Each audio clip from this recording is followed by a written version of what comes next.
Hello, hello, hello. Welcome to all the listeners from around the world that are tuning into this radio broadcast today. I am Tammy Markee, your host of Tammy Markee radio show, sponsored by Meanez in Training. We are based out of Houston, Texas. Listeners, please let me share a little bit about myself. I am a native of New Orleans, Louisiana. I'm a concerned humanitarian, co-author, international human rights activist, evangelist, entrepreneur, and forex trader in a $5.3 trillion daily market. Also, I'm a columnist for Kish magazine called Dynasty of Dreamers and founder of Dynasty Dreamer International. Well, ladies and gentlemen, we have a talented man on today's show. He is a true example of a dynasty dreamer, and that spirit is going to be an outstanding show. We're on the radio broadcast today with Joshua Proby. Yes, Joshua Proby. Well, listening audience, Candace Michelle will be co-hosting today's show. She is a kingdom advocate and author. Candace is a visionary steward of Wise Living International, a nonprofit organization and director of Wise Living Group, powered by eXp Realty, LLC. Currently, Candace Michelle lives in Pearland, Texas, where she furthers her kingdom mandate to empower, inspire, educate, and encourage others to move from existing to living. You can follow her on Facebook at Candace Michelle and Instagram at The Real Candace Michelle. I am supremely thrilled to announce that Joshua Proby is our highly distinguished guest today. He is an author, writer, speaker, builder, and mentor who has facilitated and empowered countless people in their community. He shared core values of empowerment and literacy to many. He is a powerful, life-changing testimony to share with the masses that through God's grace, all things are possible only if you believe.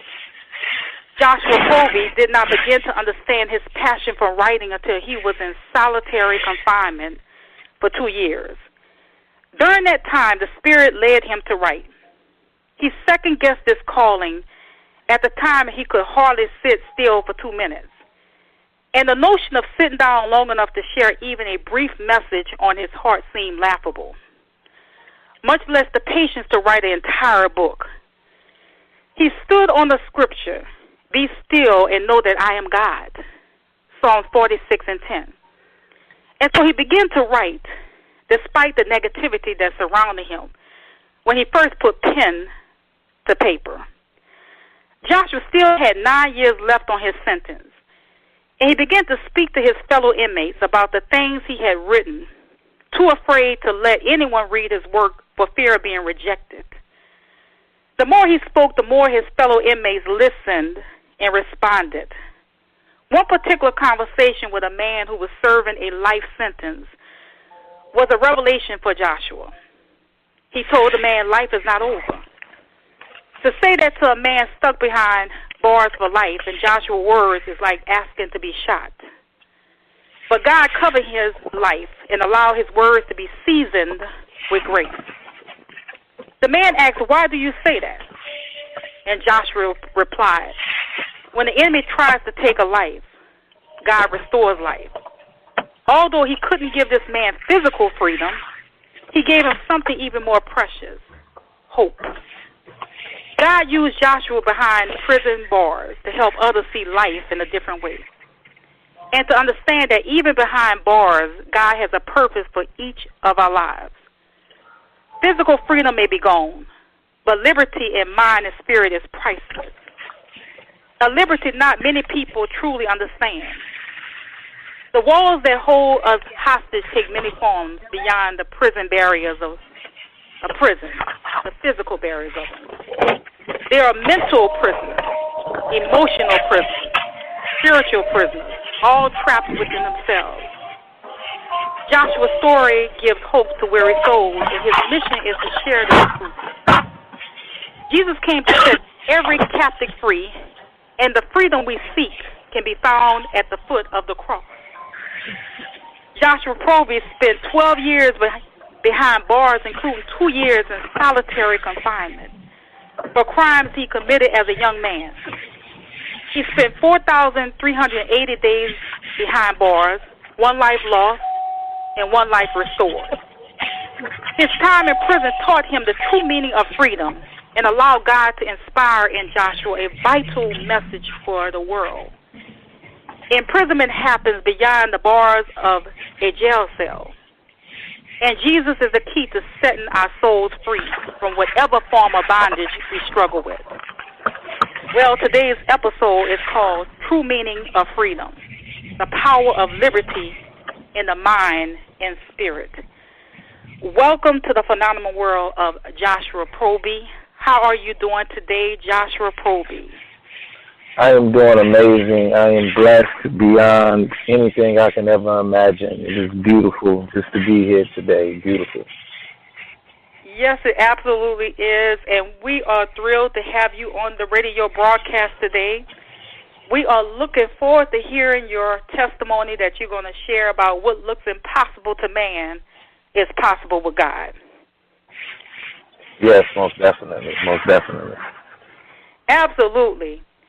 And Joshua, yours is such an incredible resume in the writing arena. Can you give us a synopsis of your eventful life? Give us a closer examination of the life of Joshua Proby. My life is just full of redemption, of hope, triumph, power, truly grateful, and just a life that is just full of getting another chance, getting another opportunity to be able to live life, but also give life to other individuals through writing, through speaking, through inspiring them to be able to be better and allow them to know that no matter what they've been through in their life, that they can be able to overcome it. So my life is right now, and where God has taken me, just full of triumph, grace, power, and focus at this point in time in my life. That is so profound what you just shared with us. And I must say that's highly illuminating and fascinating, incredible guidepost to greatness. So let's talk a little bit about economics. What do you feel will be the adequate address to the crippling economic issues prevalent among people today? Well, today, when we're dealing with the economy and people viewing those individuals who have been incarcerated or those individuals who seem like menaces to society, they tend to view them based on the action and not really understanding what triggered the action to begin with. And I believe that it's crippling because once individuals have served their time, once individuals have taken the time to realize who they truly are and come to the understanding to be able to give back, then at times in the economy they tend to look at you and say, hey, no thank you, or you've already done this and you've done that. So they've only seen who you used to be and not really willing to embrace who you are today. And I think that that's crippling because there are a lot of great speakers, great authors, great entrepreneurs with great business ideas that can add and create jobs for other individuals as well that aren't given that second chance or not given that opportunity simply just because of what they used to be or what people perceive them to be. That is so very true. I mean, there are programs that set out there for those who have been incarcerated, so they won't allow them to have the recidivism. And they set up these programs for them so once they come out. And so what you're sharing with us is truly, truly awesome for those who are listening that may have experienced something similar to what you have went through. And so when we talk about economic literacy, we have to go in and unlock those economic powerhouses because there is so many information on the World Wide Web, but people are really not getting where to be able to diversify their portfolio, their financial portfolio. So we have different people come on the show, Millionaires in Training, to be able to share their insight and their perspective and give strategies and keys to show people how to be able to unlock those economic powerhouses that they so rightfully deserve to have that quality of life that they're looking for. And so we have to empower the people economically, and financial literacy is the key. And so, because a lot of times it's not really being taught in the churches, and people really need to have life coaches. I tell people all the time, if you don't know what direction to go in, get you a mentor, a coach, spiritual midwife, or someone that will be able to help propel you to the next level, because so many people are feeling stagnated because they're going through this economic morass in their lives, and they feel like there's no hope. But you are showing us that if we truly believe in the power of God and have faith and have hope, things could be different. You could wake up the next day and your whole life can change.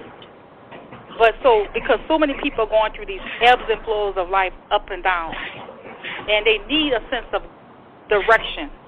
They need that guiding light. And so even when God has placed a gift in you, when you're going through things like pain, you tend to find your purpose. And that's truly what you have found through writing. Writing pulls so much out of you that you may not even realize that you had in you. And so that's what you did. You have written your book, which is truly commendable, I must say. And there's a quote by Jim Roque. He said, to have more than you got, you have to become more than you are. Yes. And we have to have that type of self and personal development first within ourselves. And when you go through things in life, it tends to bring you through this spiritual introspection. And you look within yourself, and when you look within yourself, you'll be able to see these the strength as well as your kryptonites, your weaknesses. And what you tend to make you a better person, that what you went through, it wasn't solely for you, but it was for other people to be able to help humanity in itself. And so what you share with us, Josh, is a bold and brilliant grand strategy of action that can be executed by anyone who is willing to develop a personal sense of integrity in their lives, economic intelligence, and even intense work ethics that will allow them to take the wheel of their lives and drive forward towards their own best destiny. And I believe that Candace can speak more on this as well, as far as economic perspective and economic development in the lives of others. Take it away, Candace. Oh, thank you, Tammy. And welcome again, my mighty man of Yahweh, Joshua Proby, to this platform. We're just excited to have you. And I just want to take this moment to say to you, man of God, that what you have done and what you're doing is going to impact generations. Because I love your upcoming book, The 30-Day Journey from Prison to Spiritual Peace. That's we're going to talk about later on in the show. But you have already overcome. And here's the thing. We talk about this as millionaires in training, but people can be a millionaire, just like people can be free. But if your minds are bound, right, and your mind is bound as let's say poverty, even though you have millions, you'll lose those millions. And even though you have freedom, you won't walk in liberty. So I already am going to be getting in line to buy this book of yours. And what I would like you to do, if you don't mind, man of God, if you could speak to the listening audience, because there are people that really need to hear your perspective on this. As an overcomer, you are a mentor, life coach, motivational speaker, and minister. How can, from your perspective, people present their businesses and gifts in today's marketplace? How can they brand themselves today? Just from your perspective, because you've already overcome these things. So if you don't mind, can you share and enlighten us today? I realize that the importance of an individual branding themselves starts with first being who you are. It can't be engulfed in who you see or who you've mimicked yourself to be after, but who you are. Branding is all about who you are. When you understand who you are and whose you are, then it allows all of your principles, it allows all of your focus, it allows everything that you do to be positive. It allows everything that you do to be creative. I know when I was in prison, and I was thinking about the business ideas in which that I had and writing the books, and everybody was just like, who's going to believe you? You've been incarcerated for this long, and how are you going to start a trucking company, and how are you going to do all of this? And I went to school while I was in prison for business.